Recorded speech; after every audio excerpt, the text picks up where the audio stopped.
a Ele que é digno de toda honra, toda glória, todo louvor, toda exaltação. A Ele que manda e não é mandado, aquele que abate, exalta, aquele que fere e que cura, aquele que salva, transforma, muda a história de alguém. Importa que eu desça, meu Jesus apareça e que o seu nome seja glorificado. Vamos deixar mais um trecho da palavra de Deus nesse dia, que está escrito em Lucas 9, e os versículos 59 e 60, e também em Mateus capítulo 8, versículo 21 e 22. Vamos para Lucas. Lucas 9, 59 e 60. Diz assim: E disse a outro: Segue-me. Mas ele respondeu: Senhor, deixa que primeiro eu vá enterrar meu pai. Mas Jesus lhe observou: Deixa aos mortos o enterrar os seus mortos. Porém tu vai e anuncia o reino de Deus. Esta passagem encontrada em 2 livros do Novo Testamento, como falei, esse que lemos, Lucas 9, 59 e 60, e também Mateus capítulo 8, versículo 21 e 22. É uma declaração um pouco radical de Jesus sobre o custo do discipulado, a prioridade absoluta do reino de Deus. A frase, deixa que os mortos sepultem os seus mortos, parece insensível à primeira vista, mas o seu contexto histórico e espiritual revela uma profunda lição de prioridade. Jesus está dando uma palavra de ênfase, uma palavra forte. Ele está a caminho de Jerusalém, sabendo que vai para a cruz, e a atmosfera é de urgência. 3 homens abordam Jesus e cada um representa um tipo de obstáculo ao discipulado. O primeiro quer seguir por emoção, mas Jesus alerta para a falta de conforto material. O segundo quer seguir, mas coloca uma condição de tempo. Primeiro, deixe-me ir enterrar meu pai. E o terceiro quer se despedir. E Jesus diz que quem olha para trás não é apto. Essas soluções que o Senhor está trazendo aqui mostra que quando o homem faz uma solicitação a Ele, Senhor, deixa-me primeiro ir sepultar meu pai, a resposta do homem parece legítima, especialmente considerando o mandamento de honrar o pai e a mãe. No entanto, os que estudam, os estudiosos, fazem as suas interpretações culturais que mostram que isso era uma desculpa. Por isso Jesus fala sobre deixar os mortos enterrar os seus mortos. O pai não estava necessariamente morto. Muitos acreditam que o pai ainda estava vivo. E ele queria esperar o falecimento do pai, que poderia demorar anos, para só assim seguir a Jesus. O luto longo, como um Shiva, o sepultamento secundário. Se o seu pai tivesse acabado de morrer, o profeta judaico de enterro e luto era longo. Após o sepultamento primário, o corpo ficava 1 ano na tumba, até que restasse apenas os ossos, que eram ali colocados em um ossuário, e o homem estava pedindo para adiar sua vocação por um tempo indeterminado. A resposta de Jesus deixa que os mortos sepultem os seus mortos. Jesus está fazendo ali um trocadilho espiritual para mostrar a inversão de prioridades. Os mortos, que é o primeiro uso, refere-se ao espiritualmente mortos, aqueles que não seguem a Deus, aqueles que estão focados apenas em coisas terrenas, sepultando o seu passado. E os mortos no segundo uso refere-se à morte física. O significado para esta colocação de Jesus é que Jesus está dizendo: desde que aqueles que não vivem para o reino, mortos espirituais, cuidem das burocracias, dos costumes familiares, sepultando os seus mortos físicos. Você que recebeu uma vida nova tem uma missão. Mais destrinchado, Jesus estava dizendo isso, porque a missão tinha uma urgência. O próprio Jesus disse: tu, porém, vai e prega sobre o reino de Deus. Jesus ensina que o reino de Deus exige uma resposta imediata. Tem que ter uma prioridade absoluta. Nada, nem mesmo as obrigações familiares mais honrosas, deve ser colocada antes do seu chamado em Cristo. Não é desamor. Jesus não está ensinando o abandono da família, mas sim um amor em Cristo que deve prevalecer sobre o amor dos pais. Aquele que é digno dele tem que deixar pai, mãe, família, filhos e segui-lo. A mão no arado, quando a palavra diz que quem tem posto a mão no arado não pode jamais olhar para trás, Jesus está enfatizando que o discipulado não permite olhar para trás. Quem quer seguir a Jesus não pode ter um coração dividido entre o passado, que é o mundo, e o futuro, que é o reino. É necessário eu priorizar. O chamado de Jesus para mim e a tua vida é o agora.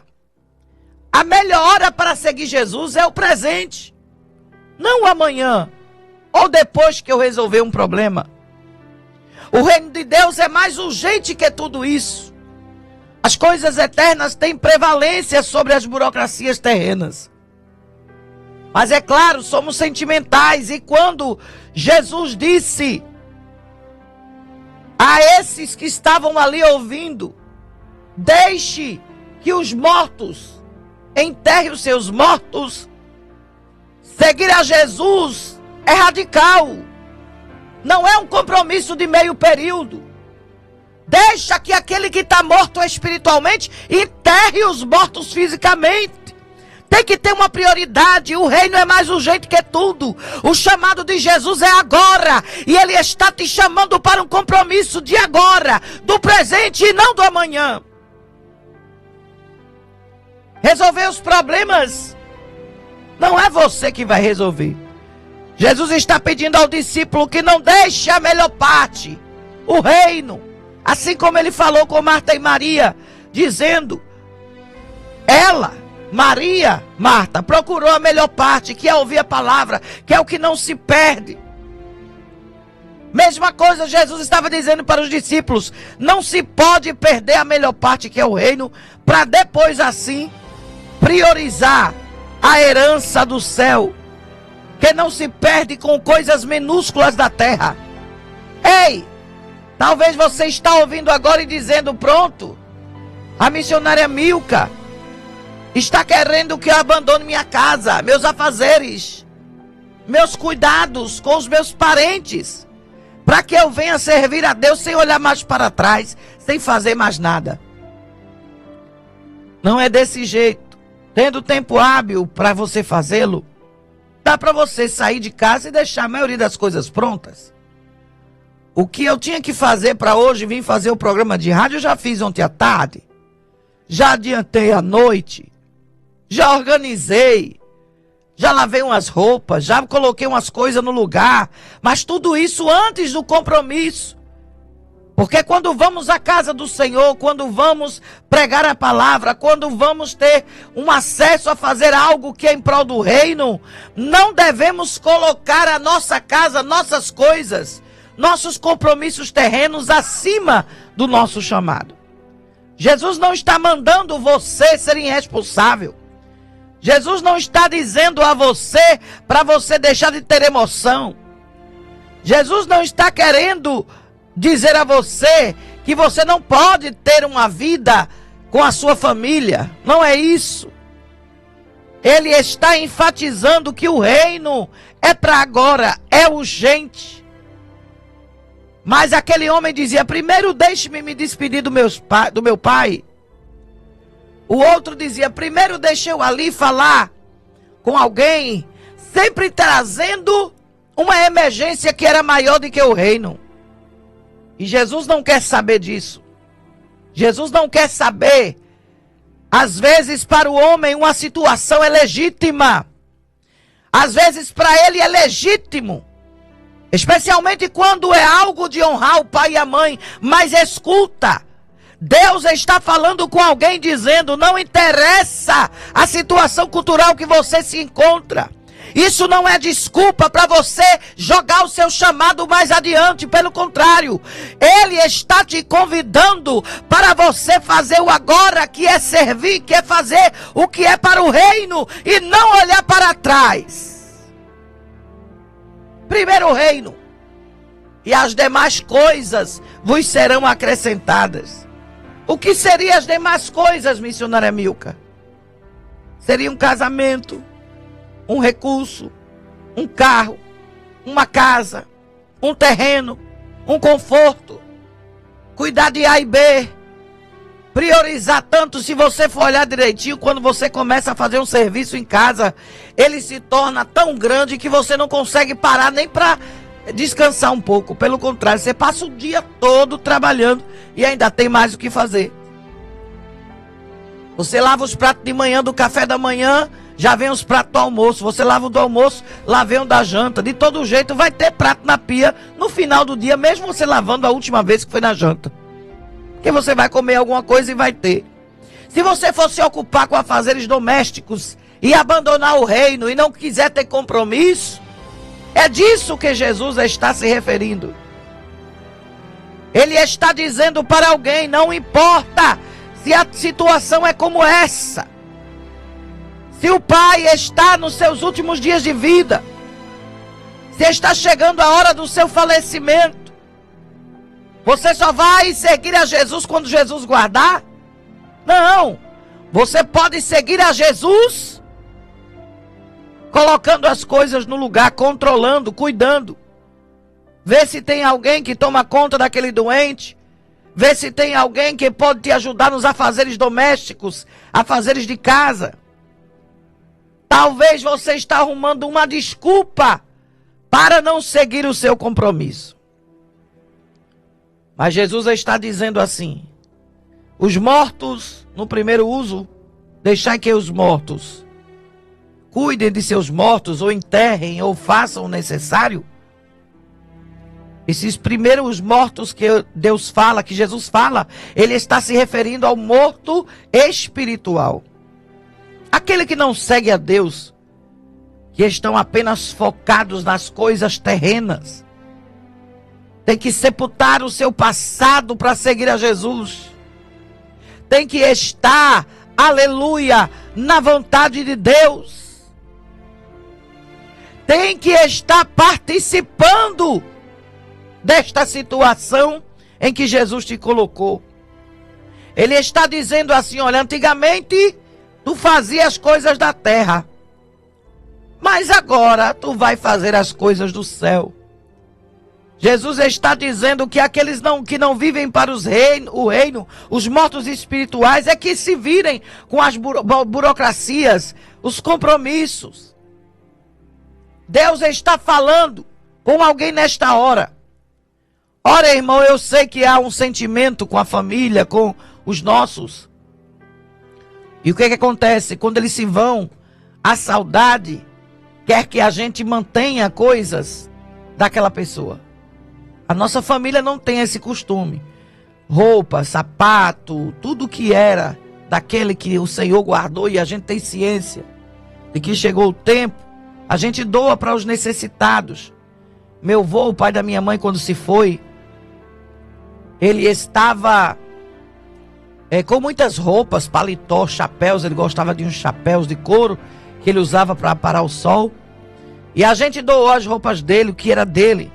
Mas tem pessoas que mantêm como um santuário o quarto, o local onde aquela pessoa que vivia na família fica lá resguardado, sem ninguém entrar, só faz limpar e fechar, trancado.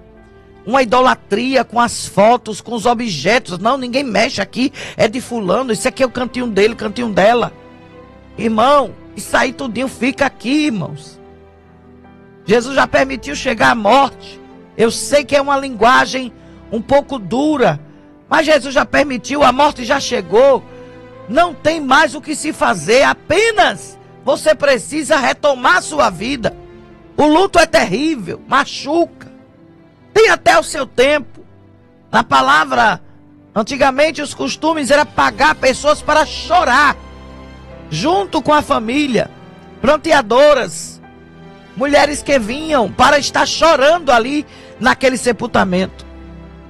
Mas irmãos, você há de convir comigo, se o próprio Deus não deixou fazer imagem e escultura dele, ele não gosta da idolatria, ele vai aceitar que você guarde fotos, roupas, vestimenta, sapato, coisa de uma pessoa que já morreu, irmão, dentro de casa?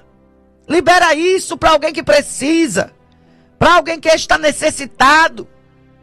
Talvez alguém não tenha nem roupa para trabalhar, nem sapato para calçar, e você deixando aí que a traça vem, corrói, acaba com tudo. Com o tempo os sapatos se abrem. Abra mão disso aí, irmãos. Tira esse sentimento que está te trazendo depressão toda vez que você olha. O luto vai passar e você vai sorrir outra vez. Jesus está dizendo para alguém: deixa alguém que é morto espiritual, que não conhece o nosso Deus, que não conhece a vida eterna, a salvação, se preocupar com estes costumes familiares, de estar correndo atrás de objetos que era daquele que já se foi. Deixa isso para aqueles que ainda estão mortos.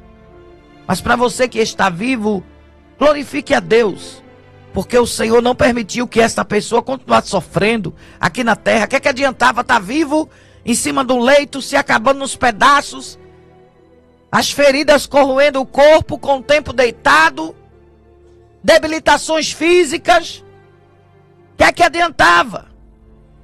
Pare agora de idolatrar a pessoas, objetos dessa pessoa, substituindo pela adoração a Deus. Pare de estar priorizando este luto. Pare de estar aí talvez escravo desse sentimento que o diabo está usando para deixar você debilitado, debilitada. Tem gente que perde um marido tão bom. Era bom em vida, amém. Agradece a Deus. Tenha testemunho sobre ele, meu Deus. Tenha testemunho sobre ele. Mas não fique aí preso, aprisionado num falecimento que já faz até mais de um ano. E você mantém as coisas guardadas aí. Tira essa idolatria, irmão. Ai, irmão, que eu não posso ter nenhuma foto. Pode ter uma foto para dizer assim, olha, no meu álbum de casamento mesmo, a maioria dos testemunhas, dos irmãos pastores que daquela época, pastor Genésio Bezerra, meus alguns parentes, o pai do meu esposo, algumas pessoas já se foram, mas nem com isso eu tô com a foto idolatrando para lá e para cá, preocupado. Ai, meu Deus, se foi, chorando de novo. O inimigo quer te manter aí aprisionado com o luto, mas Jesus, ele quer te libertar hoje. Ele está te dizendo que aqueles que não vivem para o reino é que estão preocupados com essas coisas terrenas. Parecem palavras duras, de falta de sentimento, mas eu estou aprendendo na palavra o que Jesus está dizendo. E se essas palavras são de Jesus, quem é que eu estou seguindo? A Jesus. Então eu preciso aprender com ele a melhorar, a mudar minhas atitudes. Jesus, ele quer te libertar deste luto. Jesus, ele quer tirar essa dor da tua alma. Jesus, ele quer te dizer que se ele não for o primeiro, não serve o lugar dele aí na tua vida. Ele é o primeiro, não alguém que já morreu.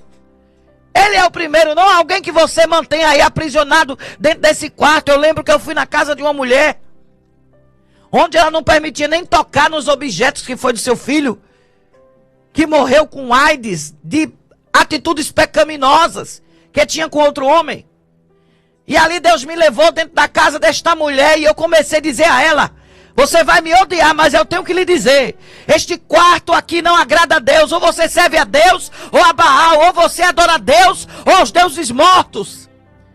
E a palavra foi dura, mas foi a palavra que Deus mandou.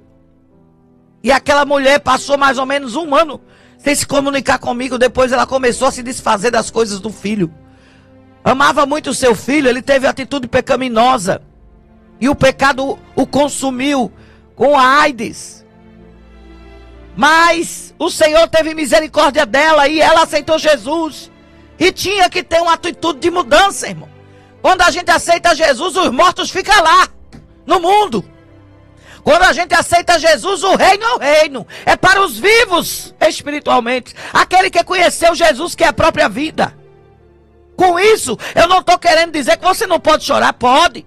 Mas não pode passar 1 ano, 2 anos, 3 anos, 5 anos aí idolatrando alguém que já se foi. Cabe com isso. Jesus é a vida. E Ele quer te dar alegria, a vida em abundância. E se Ele não for o primeiro, Ele não quer. Ele está falando com muita gente. Pode ver, pastor Heraldo Tavares, que o povo fica calado. Tem gente que não nem absorve direito. Mas Jesus está dizendo para alguém: ei, presta atenção, tem urgência da missão para você. Tu, porém, vai e prega o reino de Deus. Não é para tu ir na casa de alguém chorando de novo: eita, Jesus guardou meu filho, eita, Jesus guardou meu marido. Jesus não quer saber disso não, irmão. Ele quer que tu vá pregar o reino, porque é uma missão de urgência e Ele está voltando. É uma prioridade absoluta. Nada desta terra, nem mesmo as obrigações mais honrosas, que é o luto, não pode ser colocado antes de que o teu chamado. Não é desamor não, e Jesus está ensinando, não é um abandono, já falei, da família, mas sim o amor a Cristo que deve prevalecer sobre o amor dos pais. Vamos ler aqui, só para encerrar. Mateus, capítulo 10, versículo 37. É um versículo que vai falar com você agora. Quem ama o pai ou a mãe mais do que a mim, não é digno de mim.